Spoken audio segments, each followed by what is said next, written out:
সূর্য সম্পর্কে শ্রীমদ্ ভাগবত মহাপুরাণে আমাদের একটা সুন্দর ধারণা দিয়ে দিয়েছেন।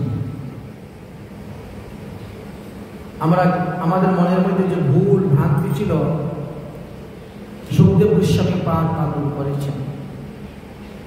পরীক্ষিত মহারাজ যখন প্রশ্ন করেছে, প্রতিটি প্রশ্নের উত্তর দিতে গিয়ে সুখদেব গোস্বামী সুসিদ্ধান্তের কথা বর্ণন করে গিয়েছে।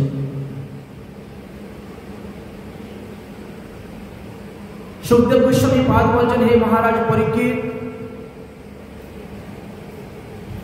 সূর্যদেব হলেন কশ্যপ ঋষি এবং অদিতির পুত্র। কশ্যপ ঋষির জন্ম হয়েছে মরীচি থেকে, মরীচি জন্ম হয়েছে ব্রহ্মা থেকে, আর ব্রহ্মার জন্ম হয়েছে ভগবান বিষ্ণুর নাভি পদ্মফুলের উপরে। সূর্য একজন নয়, দুজন নয়, সূর্য কিন্তু 12 জন আছে। আমরা মনে করি একজনই সূর্য, সূর্যদেব একজন। কথায় বলে না দ্বাদশ আদিত্য, আদিত্য শব্দেও সূর্যকে বোঝায়। তাহলে অদিতির পুত্র বলে এদেরকে আদিত্য বলা হচ্ছে। তাহলে দ্বাদশ আদিত্যের নাম কি? প্রথমে বলে বিভূষণ, দ্বিতীয় হল অর্যমা, তৃতীয় হলেন পুষ্যা, চতুর্থ হলেন ত্বষ্টা, পঞ্চমে হলেন সবিতা, ষষ্ঠমে হলেন ভব, সপ্তমে হলেন ধাতা, অষ্টমে বিধাতা, নবমে বরুণ, দশমে মিত্র, একাদশে ইন্দ্র, আর দ্বাদশে বামন।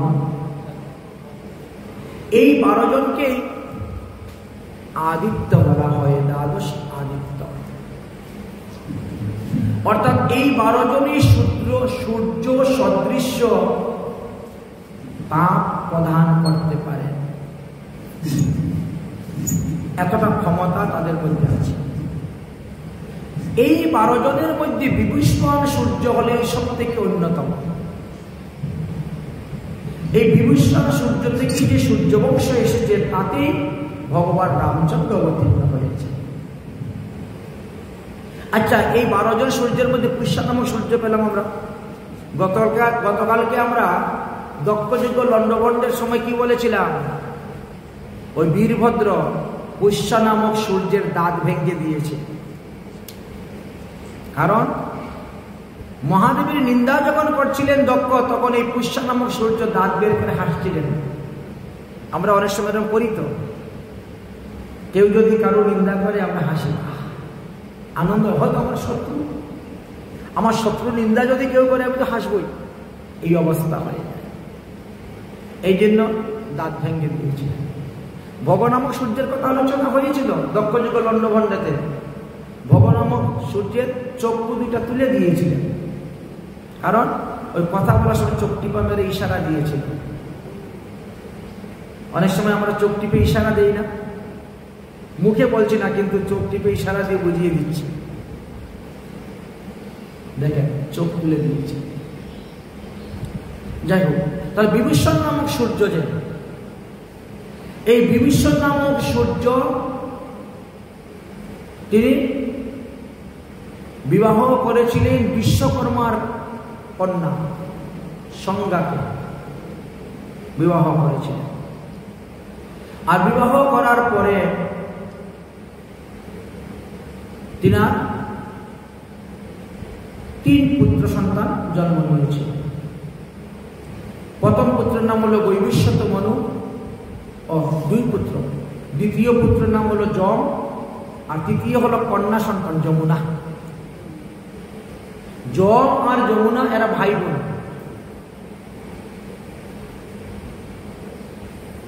ভগবান শ্রীকৃষ্ণ মথুরায় যেখানে কংসকে মারার পরে গিয়ে বিশ্রাম করেছিলেন, যমুনার ঘাটে স্নান করেছিলেন, সেই ঘাটের নাম বিশ্রাম ঘাট। তো যমুনা যমকে নিমন্ত্রণ দিয়েছে ভাইফোঁটা।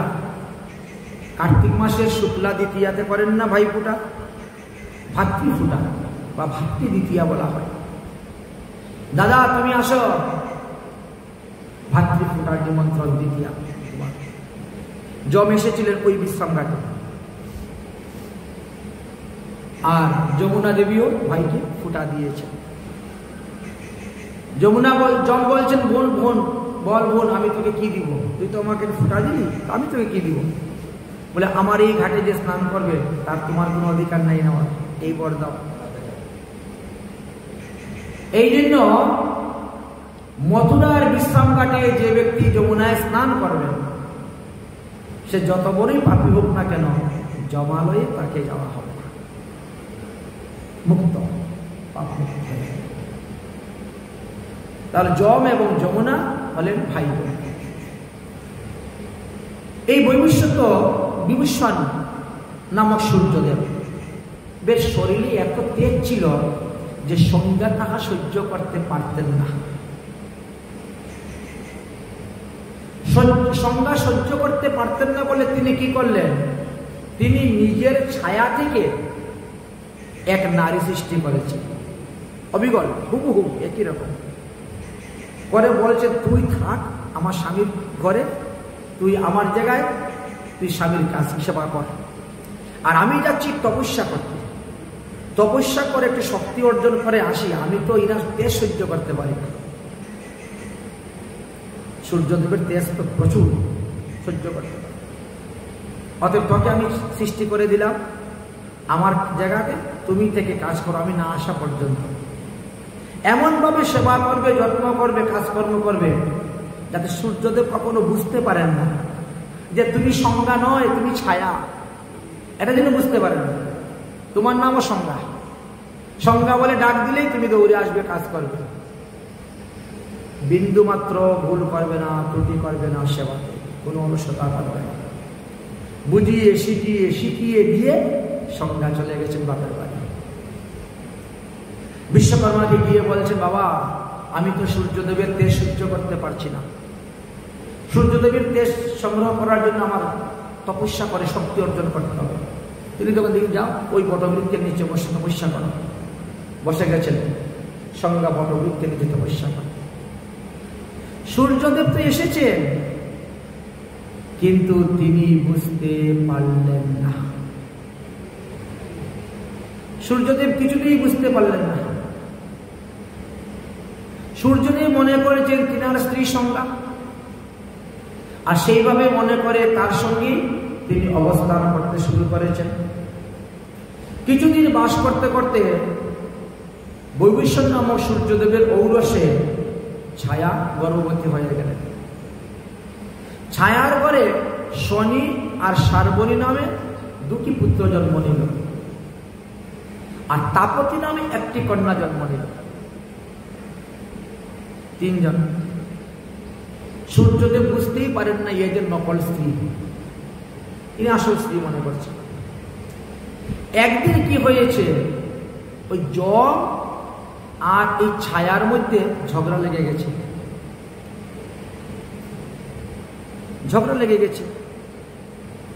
যমও কোনোদিন বুঝতে পারে না যে আমার মা নয়, এটা বুঝতে পারে না।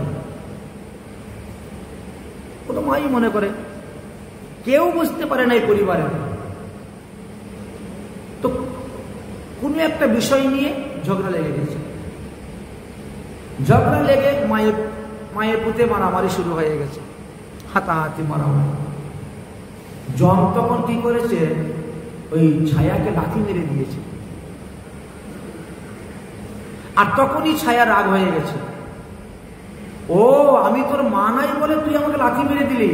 আসল কথা বেরিয়ে গেছে। সত্যি দেখেন চাপা থাকে না, একদিন বেরিয়ে যাবে। ওই যে প্রথম বেরোলো, আমি তোর মা নয় বলে তুই আমাকে লাথি মারলি, যা আমি তোর অভিসম্বাদ দিলাম, তোর পা দুইটা গুদা হয়ে যা। জমের পা দুটা এইটু বড় বড় গুদা গুদা। জমের তো পা ফুলে একেবারে গুদা হয়ে গেছে, চলতে পারে না। ও বাবা করে কান্না শুরু করে দিয়েছে। সূর্যদেব তো যখন তখন আসতে পারেন না ঘরে, তিনার একটা পরিক্রমার একটা রাস্তা আছে, তো এই যে সকালবেলা উঠেন, উনি উনার ঠিক রাস্তা মতে তেনার পরিক্রমা করে আবার ঠিক জায়গা মতো এসে পৌঁছলেন। সন্ধ্যার সময় সূর্যদেব এসে পৌঁছেছেন। কিরে বাবা কাঁদছিস কেন? মা আমাকে অভিসম্পাদ দিয়েছে, দেখো আমার পা দুটা গুদা হয়ে গেছে। সূর্যদেব বলছে, মায়ের অভিশাপ তো কখনো ছেলের গায়ে লাগে না। মা যতই অভিশাপ দেখ না কেন কখনো ছেলের গায়ে লাগে। তুই মরিস না কেন, মর, এখন মর, বলে না মায়েরা, কত গালি দেয়, কিন্তু ছেলের গায়ে অভিসম্পাদ লাগে। কিন্তু ওর অভিসম্পাদ তোর গায়ে লাগলো কেমন করে রে? বলেছে, বাবা উনি তো আমার মা নয়। তোকে কে বললো? উনি নিজেই বলছেন। এইবার সূর্যদেবকে ধরেছেন, এই তুমি কে, পরিচয় দাও। তুমি আমার স্ত্রীর রূপ ধারণ করে এতদিন ধরে বাস করতেছ, 3টা সন্তানের মা হয়েছ, আমি বুঝতে পারলাম না তুমি কে, বলো। আমার ছেলেকে অভিসম্পাদ দিয়ে তার পা গুধা করে দিয়েছে। তখন তিনি কাঁপতে কাঁপতে বলছেন, আমি হলাম ছায়া। কোথার থেকে আসলে? বলে, সংজ্ঞা আমাকে সৃষ্টি করে দিয়েছেন তোমার সেবা করার জন্য। আমার সংজ্ঞা কোথায়? আমার স্ত্রী? বলে, উনি তো বাপের বাড়ি চলে গেছেন। তাই নাকি? এইবার তো সূর্যদেবের খুব রাগ হলো, ক্রোধ উঠল। তিনি সংজ্ঞাকে খুব বেশি ভালোবাসতেন, খুব বেশি বিশ্বাস করতেন। এত বড় বিশ্বাসঘাতকতা করে চলে গেছে। একেবারে রেগে রওনা হয়েছেন শ্বশুর বাড়ি, বিশ্বকর্মা বাড়ি গিয়ে জিজ্ঞাসা করছেন, সংজ্ঞা সংজ্ঞা বলে ডাকতে শুরু করেছেন আগে, শ্বশুর বাড়ি ঢুকার আগে। বিশ্বকর্মা বলছেন, কি ব্যাপার বাবা, এত রাগে কেন? সংজ্ঞাকে কি দরকার? বলে, আমার সংজ্ঞা কোথায় গিয়েছে? আমার সঙ্গে প্রতারণা করেছে, বেঈমানি করেছে। বলে, সংজ্ঞা তো তপস্যা করতেছে, তোমার তেজ সহ্য করতে পারে না। তোমার তেজ সহ্য করতে পারে না বলে সে এখন তপস্যা করতেছে বসে। কোথায়? আছে আছে আছে, আমার সংজ্ঞাকে এখনই চাই। আরে তপস্যা থেকে উঠবে তবে তো তোমাকে দিব। আর তোমার তেজ কিছু কমাও বাবা, তোমারই এই তো তেজ থাকলে ভাই, একটু তেজ কমাও। তোমার তেজ সহ্য করতে পারে না বলেই তো আমার মেয়ে চলে আসছে।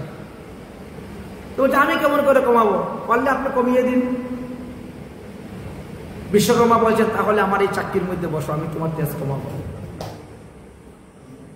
বিশ্বকর্মা ওনার চাকরির মধ্যে বসাই দিয়েছেন। বসাইয়েরা আর ধরেছেন অস্ত্র, আর সূর্যকে ঘুরাতে শুরু করেছেন। সূর্যের তেজ কেটে কেটে কেটে কেটে ফেলে দিলেন। ওই তেজ থেকে বিশ্বকর্মা সৃষ্টি করলেন সুদর্শন চক্র। সুদর্শন চক্র উৎপত্তির কারণটাই হলো এই সূর্যেরই তেজ। কোটি সূর্য সমতুল্য তেজ বলে না? তাহলে সূর্যের আগে কতটুকু পাওয়ার ছিল, বর্তমানে কতটুকু আছে এখন বুঝে নেন। সূর্যের শরীরে যে তেজ ছিল তার থেকে মানে 1 কোটি, 1 কোটির মাঝে মানে 9,99,99,999 তেজ কমাই নিয়েছে। মাত্র 1 অংশ তেজ রেখেছে, আর বাকি তেজ দিয়ে সুদর্শন চক্র বানিয়ে ভগবান বিষ্ণুকে দিয়ে দিয়েছেন। প্রভু তোমার কাছে রাখো এই চক্র, অসুর নিধনে কাজে লাগবে। বিশ্বকর্মায় দিয়েছেন। এইবার সূর্যদেবের তেজ কমে গেছে। সূর্যদেব বলছেন, এবার তো আমার তেজ কমে গেছে, এবার আমার স্ত্রী চাই। বলো তোমার মেয়ে কোথায় বসে তপস্যা করতেছে বলো। বলে, ওই যে বটগাছ দেখা যাচ্ছে, বটগাছের নিচে তপস্যা করতেছে। তপস্যা করতে করতে উই মাটি ঢিপি ঢেকে গেছে। ডাকতে শুরু করছে, সংজ্ঞা সংজ্ঞা। সংজ্ঞা দেখে সর্বনাশ হয়ে গেছে, আমার স্বামী তো এসে গেছে, এখন না জানি কি বিপদের মধ্যে পড়া যায়। সংজ্ঞা তখন সূর্যদেবের ভয়ে উঠে দৌড়তে শুরু করেছে। সংজ্ঞা যখন দৌড়তে শুরু করেছেন, সূর্যদেব সংজ্ঞার পিছনে দৌড়তেছেন সংজ্ঞাকে ধরার জন্য। সংজ্ঞা বড় লজ্জিত হয়ে যাচ্ছেন। তিনি তৎক্ষণাৎ কি করলেন? ঘুটকির রূপ ধারণ করলেন। ঘুটকি, ঘুরা, স্ত্রীকে বলা হয় ঘুটকি, ঘুরি। ঘুটকির রূপ ধারণ করে দৌড়তে শুরু করেছেন প্রাণপণে। সূর্যদেব তখন ঘোড়ার রূপ ধারণ করে নিয়েছেন, নিয়ে দৌড়তে শুরু করেছে। সেই অবস্থাতে তিনি সংজ্ঞাকে ধরলেন এবং তার সঙ্গে মিলন করলেন ঘুটকি। তখন বীর্য নাকের দিয়ে এসে পড়ে গেল ঘুটকি। তার থেকে দুটি সন্তান জন্ম নিয়েছিল, অশ্বিনী এবং কুমার। অশ্বিনী কুমার এই দুজন স্বর্গের বৈদ্য, দেবতাদের চিকিৎসক। ঘোড়ার পেটে তাদের জন্ম হয়েছে, ঘুটুকির ঘরে জন্ম হয়েছে বলে দেবরাজ ইন্দ্র তাদেরকে কখনো দেবতা বলে গ্রহণ করেন না। এবং কোথায় যজ্ঞ হলে অশ্বিনী কুমাররা যজ্ঞের ভাগ পায় না। পরবর্তী সময়ে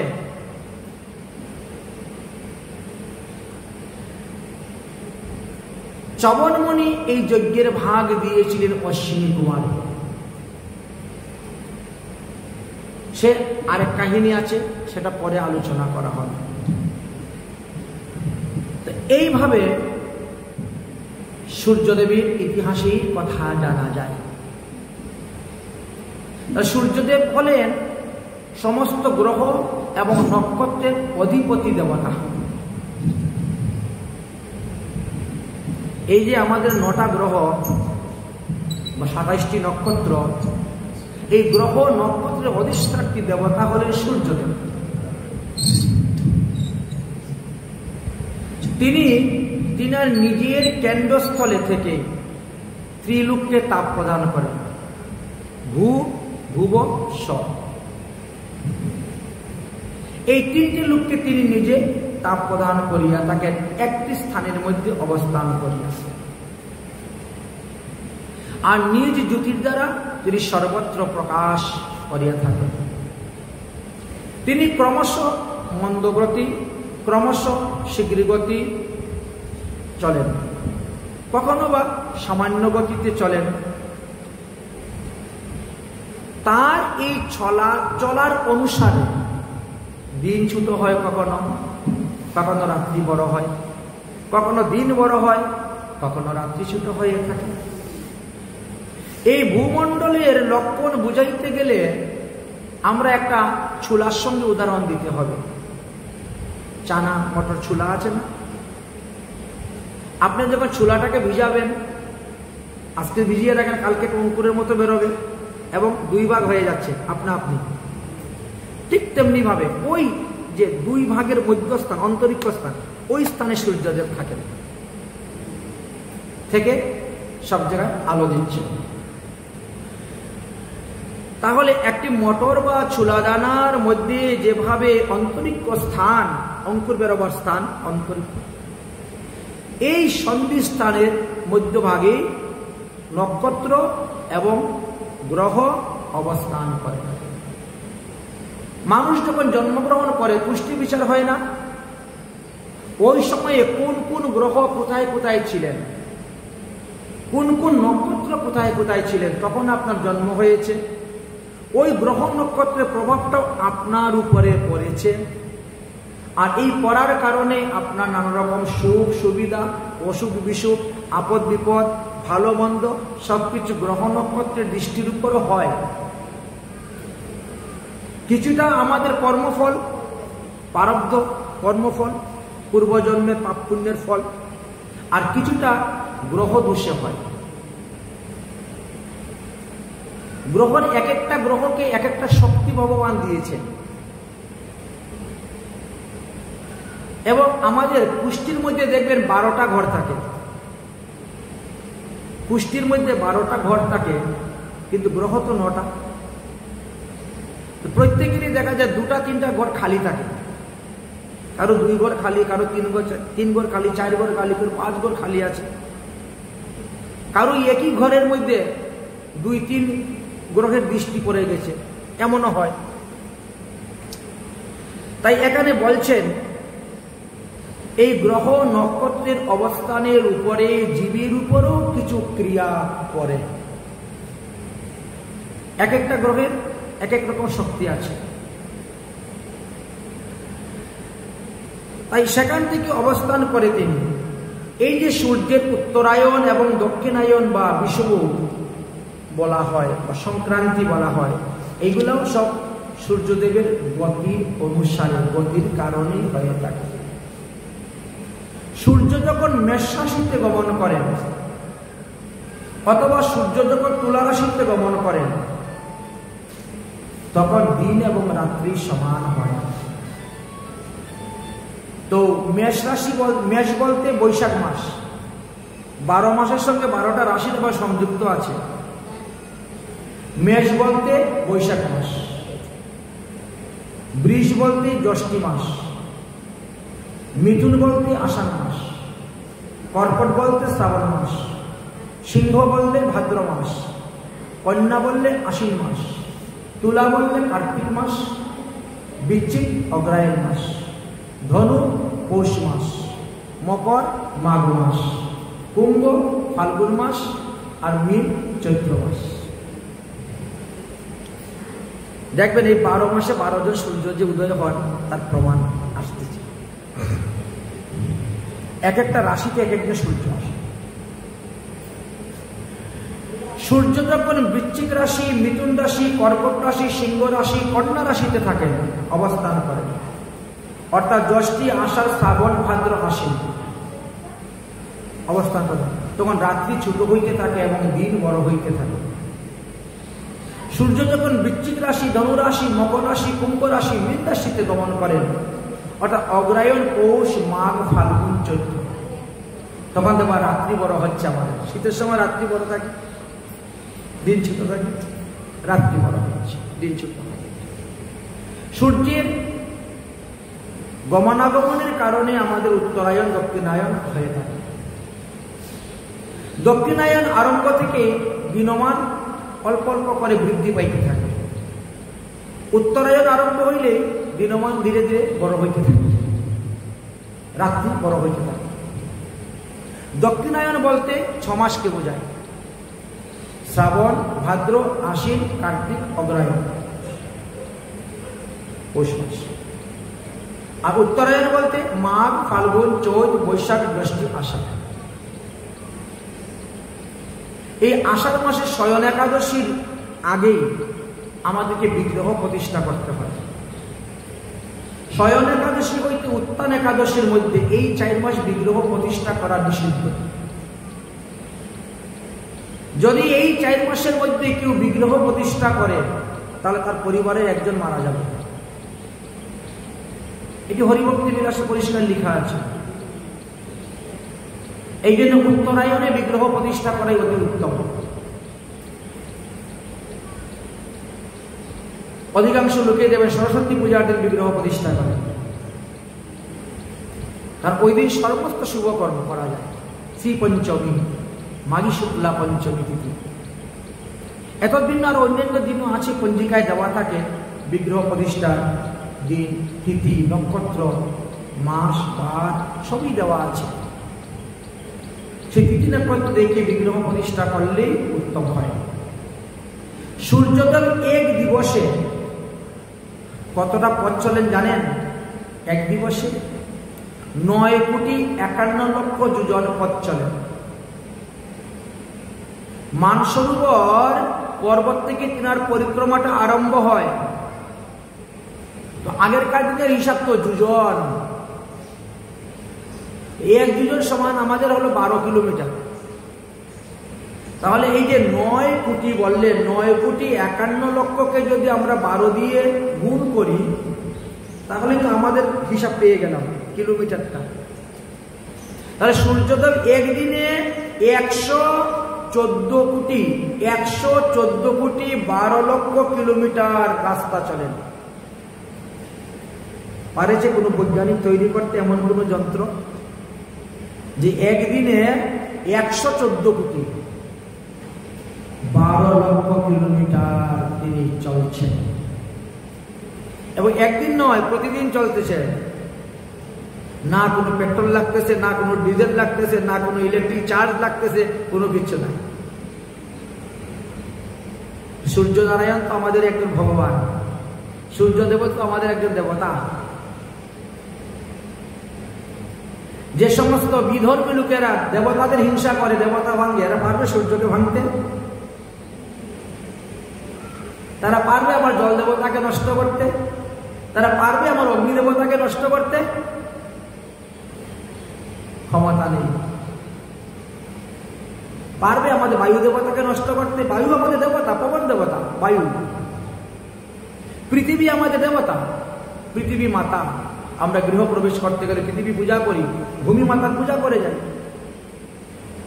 তুমি পারবে নষ্ট করতে? তুমি থাকবে কোথায়? যদি বাতাস না থাকে, যদি জল না থাকে, যদি সূর্য না থাকে, যদি অগ্নি না থাকে, যদি ভূমি না থাকে, এই সবই তো হিন্দুদের দেবতা। সেখানেই তো বুঝার গণ্ডগোল। সূর্যদেব মানসোত্তর পর্বত থেকে পরিক্রমা আরম্ভ করে পূর্ব দিক হয়ে তিনি দেবযানী নামক দেবরাজ ইন্দ্রের পুরীতে আগে যান। দেবরাজ ইন্দ্রের পুরী থেকে একটু সময় অপেক্ষা করলেন, সেখান থেকে আবার পরিক্রমা আরম্ভ করলেন, গেলেন দক্ষিণ দিকে যমের সঞ্জীবনী পুরীতে। সেখান থেকে আবার রওনা হলেন হয়ে তিনি পশ্চিম দিকে বরুণ দেবের আলয়ে গেলেন। সেখান থেকে আবার রওনা হলেন উত্তর দিকে চন্দ্রদেবের বিবাহ পুরীতে গেলেন। এইভাবে 4 পুরীতে প্রতিদিন অবস্থান করেন। 4 প্রহরে দিন, 4 প্রহরে রাত, 8 প্রহর দিন রাত। তাহলে একটা পুরী থেকে আরেকটা পুরীতে যেতে তিনার সময় লাগে 3 ঘন্টা। অর্থাৎ ইন্দ্রপুরী থেকে জমপুরি যেতে 3 ঘন্টা, জমপুরি থেকে বায়ুপুরী যেতে 3 ঘন্টা, বরুণপুরী থেকে চন্দ্রপুরী যেতে 3 ঘন্টা, আর চন্দ্রপুরী থেকে আবার ইন্দ্রপুরীতে আসতে 3 ঘন্টা। এই তো ভালো। এই সকল পুরী ভ্রমণের সময় অনুসারে সূর্যদেবের মধ্যাহ্নকাল হয়ে যায়। দুপুর কাল বলি না আমরা, দুপুর বা মধ্যাহ্ন, সকাল, মধ্যাহ্ন, সন্ধ্যা, রাত্রি, মধ্যরাত্রি ইত্যাদি আমাদের অনুভব হয়ে থাকে। সূর্য যখন অশ্বিনী আদি নক্ষত্রের অভিমুখে ধাবমান হন, তখন মেরু পর্বতকে তিনার বাম দিকে রেখে তিনি ভ্রমণ করেন। সূর্য যখন ইন্দ্রপুরী থেকে জমপুরীর দিকে যেতে থাকেন, তখন 15 দণ্ডে 2,12,25,000 যোজনেরও বেশি পথ চলেন।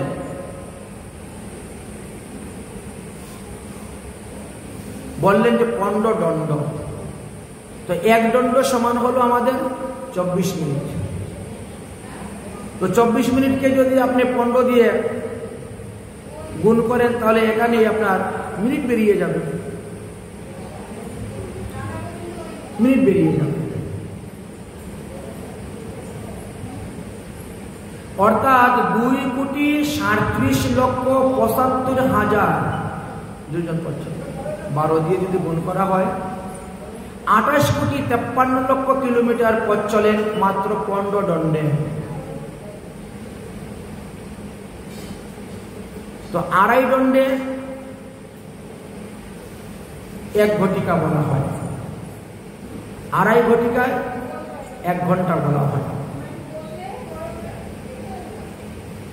24 মিনিটে হলো 1 দণ্ড বা 1 ঘটিকা, 24 মিনিট। তো 2.5 দণ্ডে বা 2.5 ঘটিকাতে 1 ঘন্টা বলা হয়। সেই হিসাবে যদি আমরা করি, তাহলে বোঝা যাবে যে ইন্দ্রপুরী হইতে জমপুরীর দূরত্ব হয়েছে 28,53,00,000 কিলোমিটার। সূর্যদেব যাচ্ছেন।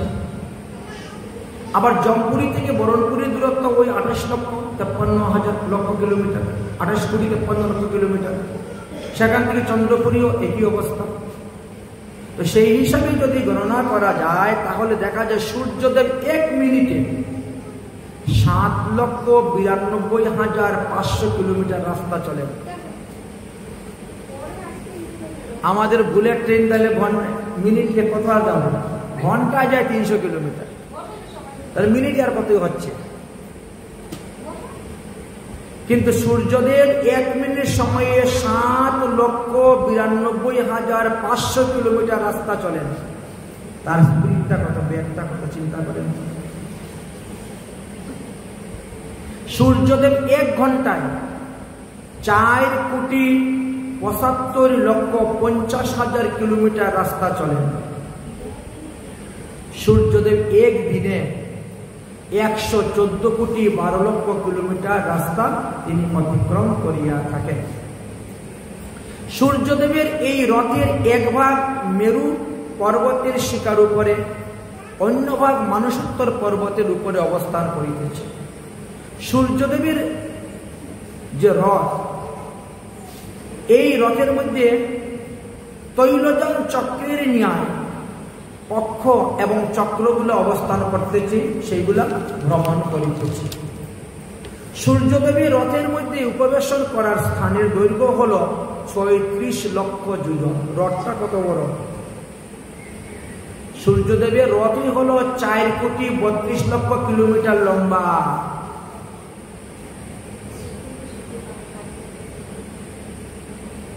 আচ্ছা, কেন এত লম্বা?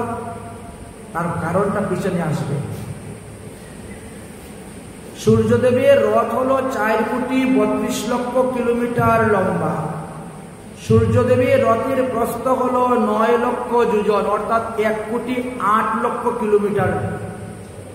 সূর্যদেবের রথের যে কাঠ আছে, জোয়াল লাগানো হয় ঘোড়াকে বাঁধার জন্য, ঘোড়া, সেটাও হলো, এই জোয়ালটাও হলো ততটুকুই লম্বা, অর্থাৎ ১৩,৯০,০০০ কিলোমিটার।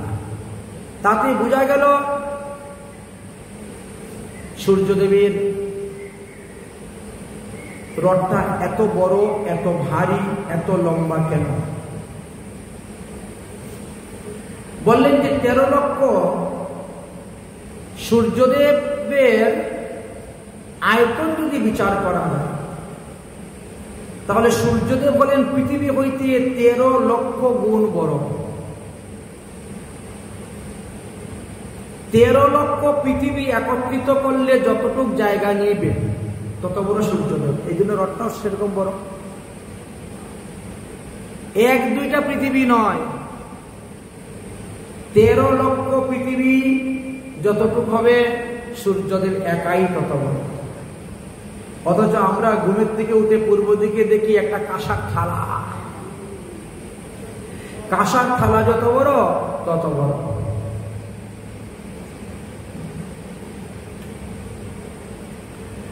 আচ্ছা, এত বড় রথের দরকারটা কি? ভারী জিনিস না, ভারী জিনিসের জন্য রথ তো সেটা মজবুত হওয়া চাই। সূর্যদেবের ওজন কত জানেন? সূর্যদেব ভার কত? পৃথিবীর চাইতে ৩ লক্ষ গুণ বেশি ভারী। আমাদের পৃথিবীর কি ওজন? পৃথিবী থেকে ৩ লক্ষ গুণ, মানে ৩ লক্ষ পৃথিবীর যতটা ওজন, এক সূর্যদেবের ততটাই ওজন। মতান্তরে বলছে ৩,৩০,০০০ গুণ বেশি। এখন আমরা তাকে এত বড় পৃথিবী, সূর্যকে, এত বড় ভারী সূর্যকে আমরা একটু থালার মতো দেখি কেন? দূরত্বর কারণে। আমাদের পৃথিবী হইতে সূর্যদেব কত দূরে আছেন জানেন?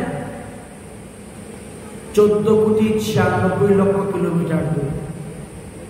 তারপরেও তার তাপ সহ্য করতে পারে না।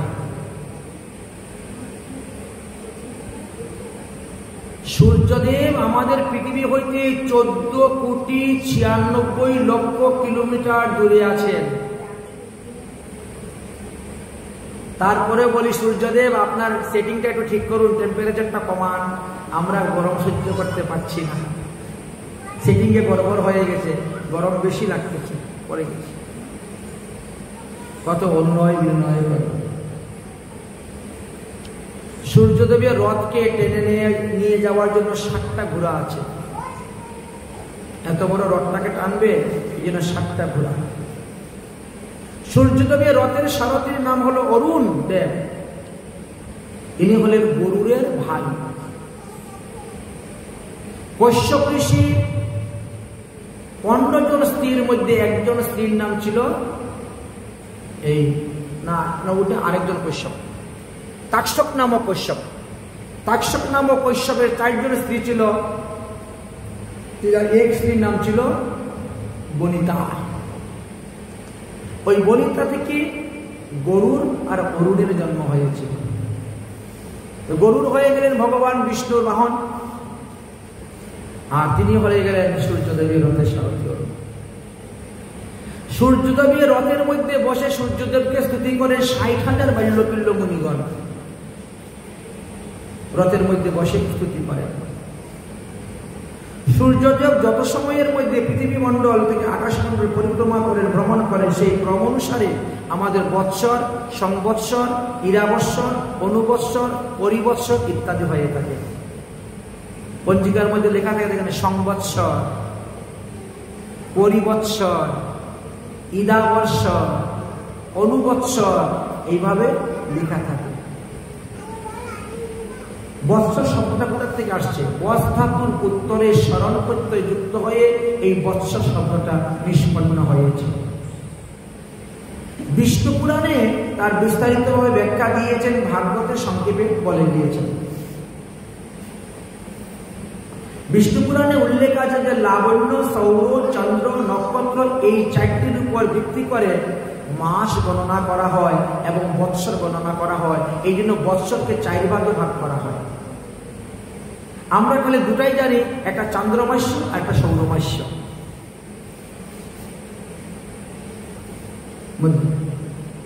সৌরমাস্যটা সংক্রান্তি পরপর মাস পরিবর্তন হয়, আর চান্দ্রমাসে তিথি পূর্ণিমার পরপর মাস পরিবর্তন হয়। এই সৌরমাস্য চান্দ্রমাস্যের মধ্যে পার্থক্য আছে। চান্দ্রমাস্য হয় ৩৬০ দিনে, আর সৌরমাস্য হয় ৩৬৫ দিনে। এই জন্য প্রতি বছরই দেখা যায় ৫ দিন ৭ দিনের ব্যবধান হয়ে যায়। আর এইভাবে ৩ বছর ৪ বছর চলে গেলে পরে একটা অতিরিক্ত মাস হয়ে যায়, যাকে মল মাস বলি, অধিক মাস বলি, পুরুষোত্তম মাস বলা হয়।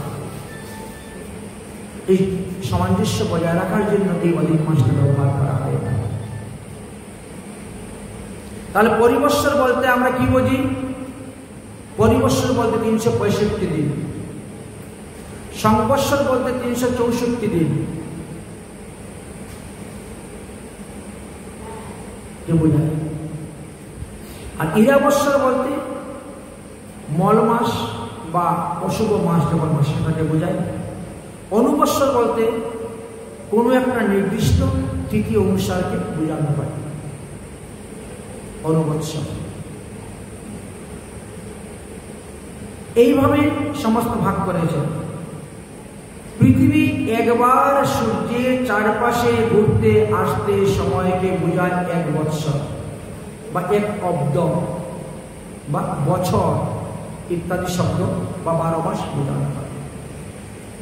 চান্দ্রমাসের গণনা অনুসারে ৩৬০ দিনে যে বৎসর হয় তাকে চান্দ্রবৎসর বলা হয়। সূর্য রূপে ভগবানই স্বয়ং অবস্থান করিতেছেন। তাই প্রতিদিন স্নান করে যদি আপনি সূর্যকে জল দান করেন, সূর্যের মতো তেজস্বী পুত্র সন্তান আপনি লাভ করতে পারবেন। যাদের শরীরের মধ্যে সৌরশক্তি বেশি তাদের ছেলে সন্তান বেশি হয়। যাদের শরীরে চান্দ্র শক্তি বেশি তাদের শরীরে মেয়ে সন্তান বেশি হয়। এই জন্য সকালবেলা দেখবেন মহিলারা স্নান করে এসে সূর্যকে প্রণাম করে, সূর্যকে জল দান করে, সূর্যের দিকে তাকায় সৌরশক্তি দেহের মধ্যে বৃদ্ধি হওয়ার জন্য, তবেই পুত্র সন্তান হয়। যাই হোক, আমরা এখানে দেখতে পেলাম যে ভগবানই এক অংশে সূর্যদেব রূপে অবস্থান করিতেছে। তাই ভগবান বিষ্ণু সমস্ত প্রাণীকুলের আত্মা, তিনিই তো সৌরমণ্ডল রচনা করিয়াছেন। আদিকর্তা শ্রীহরি অন্তর্যামী রূপে না থেকে তিনি সূর্যরূপে প্রকাশ করে আমাদের সবাইকে তাপ দিচ্ছেন। তিনি সমস্ত বৈদিক ক্রিয়াকর্মের মূল, সমস্ত বৈদিক ক্রিয়াকর্মের সাক্ষী। আমরা যা কিছু করে যাচ্ছি, দিনের বেলা যা করব সব সূর্যদেব সাক্ষী দিবে, রাত্রিবেলা যা করব চন্দ্রদেব সাক্ষী দিবে, ঘরের ভিতরে যা করব বাতাস সাক্ষী দিবে, পবন সাক্ষী দিবে। চন্দ্র সূর্য নাই ঘরের ভিতরে, বাতাস সাক্ষী দিবে। আপনার শরীরের দাঁত সাক্ষী দিবে, আপনার শরীরের লোম সাক্ষী দিবে আপনি কখন কি করেছেন। ভগবান সূর্যদেব পৃথিবী সর্ব মধ্যবর্তী স্থানে অন্তরিতে থেকে তিনি সর্বলোকে আলো দিচ্ছেন, আর কালচক্রের ন্যায় তিনি ভ্রমণ করে যাচ্ছেন, বর্ণন করে যাচ্ছেন। 12টি মাসে 12টি রাশিকে তিনি ভোগ করে যাচ্ছেন। বৈশাখ মাসের সমস্ত বৈদিক কার্য আদি নির্বাহ করার জন্য সূর্যদেব হরি অর্যমা নামক সূর্যের সঙ্গে তিনি আসেন। সঙ্গে তার পুলস্ত ঋষি আসে, ঔজক্ত নামক যক্ষ আসেন, প্রত্যেক নামক রাক্ষস, পরিঞ্চিকা স্থলী নামক অপ্সরা, দেবশ্রী নারদ গন্ধর্ব, কচ্চনীর নামক সর্প, এদেরকে নিয়ে রথের মধ্যে করে তিনি যান বৈশাখ মাসে। প্রত্যেকের একটা নিজ নিজ দায়িত্ব আছে, কাজ আছে, সবাই সবার কাজ সমাধান করে বৈশাখ মাস। জ্যৈষ্ঠ মাসের কার্যনির্বাহ করার জন্য ভগবান শ্রীহরি মিত্র নামক সূর্যকে নিয়ে রওনা হন। বৈশাখ মাসে আসলেন অর্যমা নামক সূর্য, জ্যৈষ্ঠ মাসে আসলেন মিত্র নামক সূর্যকে নিয়ে, সঙ্গে অত্রিমুনি, পৌরুষের নামক রাক্ষস, তক্ষক সর্প, মেনকা নামক অপ্সরা, অহু নামক গন্ধর্ব, রতজ্ঞ নামক যক্ষ নিয়ে সৌরমণ্ডলে উদিত হন, আর তাদেরকে নিয়ে 1 মাস ভ্রমণ করে ওই মাসের সমস্ত কার্য নির্বাহ করে। বর্তমানে আমাদের আষাঢ় মাস চলতেছে। আষাঢ় মাসে কোন সূর্য উদয় হয়েছে?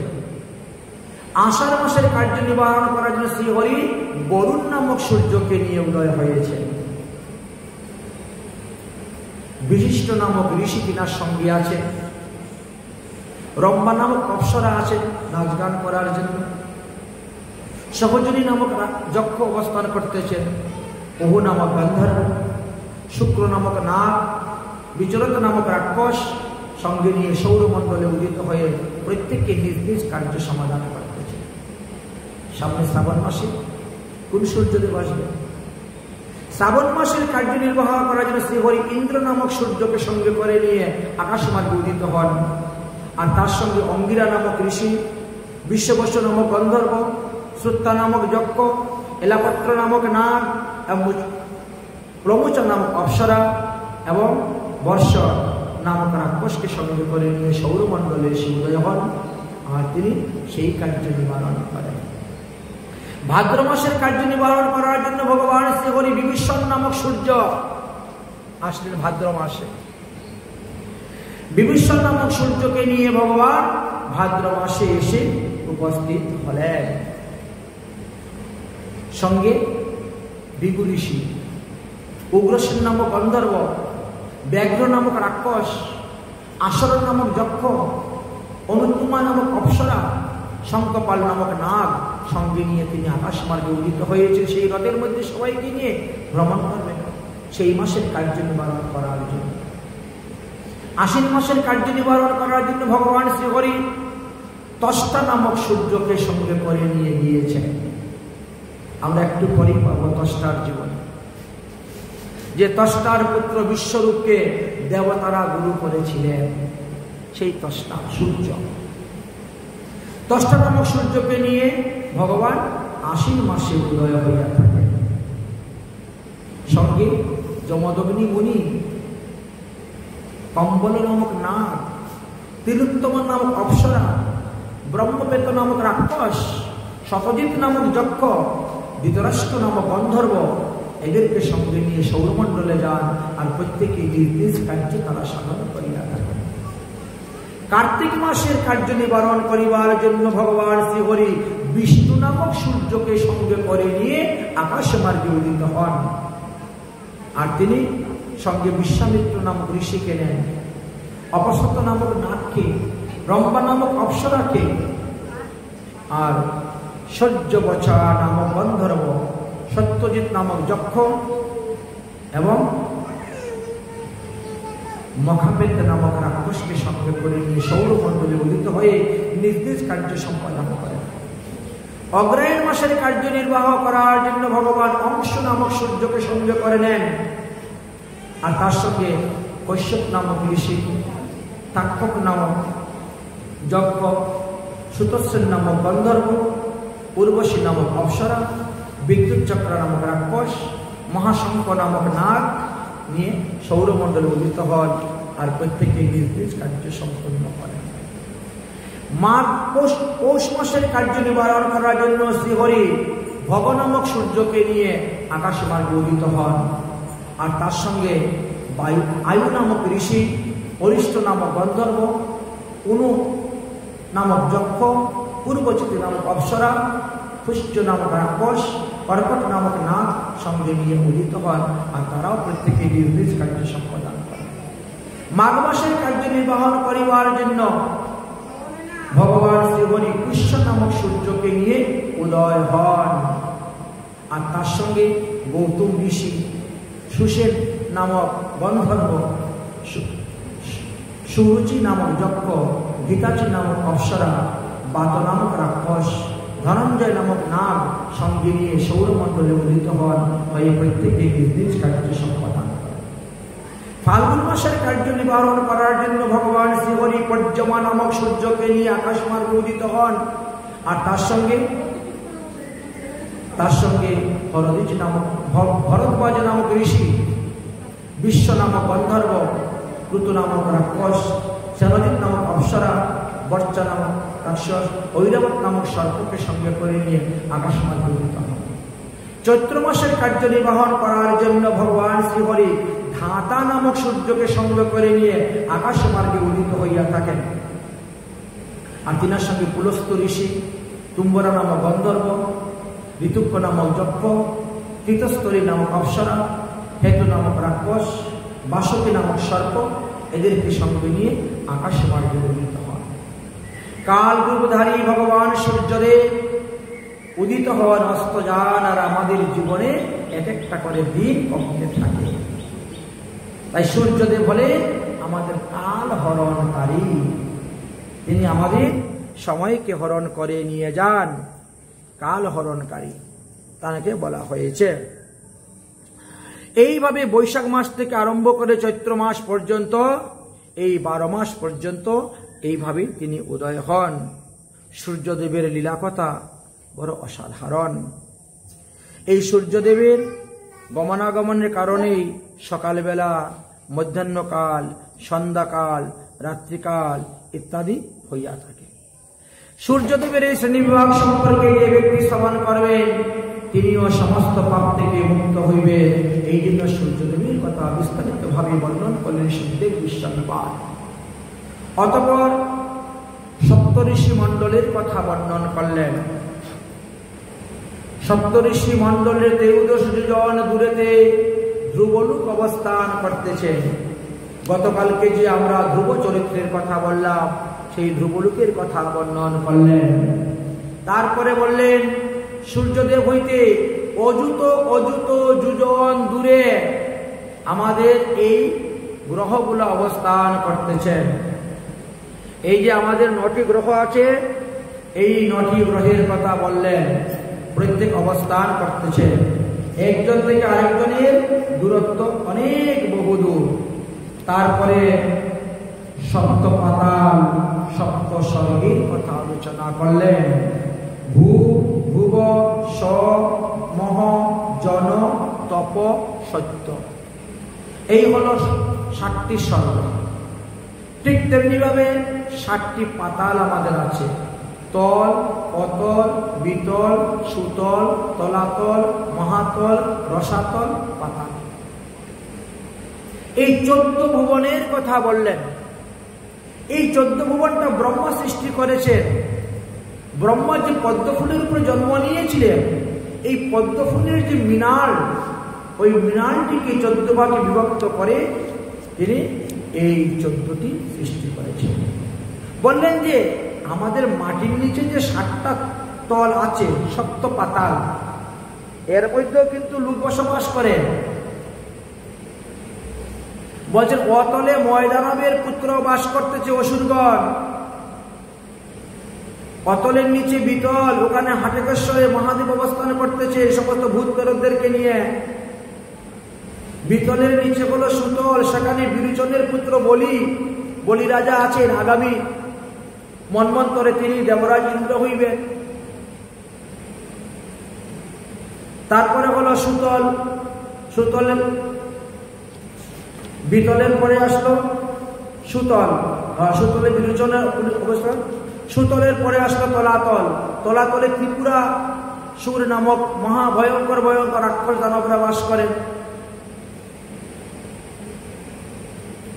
তারপরে তলাতলের নিচে হলো মহাতল, সেখানে অনেক সর্পধারী নাগেরা বাস করেন।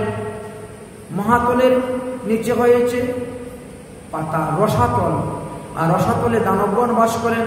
রসাতলের নিচে হলো পাতাল, পাতালে শঙ্খ, মহাশঙ্খ, শ্বেত, ধনঞ্জয়, কুলিক, ধৃতরাষ্ট্র, শঙ্খচূড়, কম্বল, এরকম ভয়ঙ্কর হাজার হাজার সর্পধারী ফণাগণ বাস করেন। যেমন সপ্ত স্বর্গেতে লোক বাস করতেছে, তেমন সপ্ত পাতালেও লোক বাস করতেছে।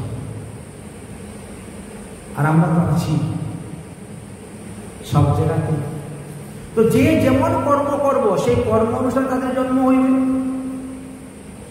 দেখেন, বৈকুণ্ঠের জয় বিজয় একটু অপরাধ করলো বলে সেই বৈকুণ্ঠ থেকে পৃথিবীতে আসলো, জন্ম হলো। আর আমরা পৃথিবীর লোক, আমরা যদি অপরাধ করি, ভুল করি, তাহলে আমরা তো উপর দিকে যাব না, নিচের দিকেই তো যাব। তাহলে তল, অতল, বিতল, সুতল, তলাতল, মহাতল, রসাতল, পাতালেই গিয়ে জন্ম হইবে। তাই বলছেন সাবধান, কোন কর্ম করার আগে 10 বার ভাবো, 10 বার চিন্তা করো, আমি যে কর্ম করতে যাচ্ছি এর দ্বারা পাপ উৎপন্ন হবে না পুণ্য উৎপন্ন হবে, আমি স্বর্গে যাব না আমি নরকে যাব, এতে ভালো ফল পাবো না খারাপ ফল পাবো। প্রতিটা জীব যে কর্ম করবে সেই কর্মের ফলে তো ভোগ করতে হচ্ছে, আর করতেছি আমরা কর্মফল ভোগ করতেছি।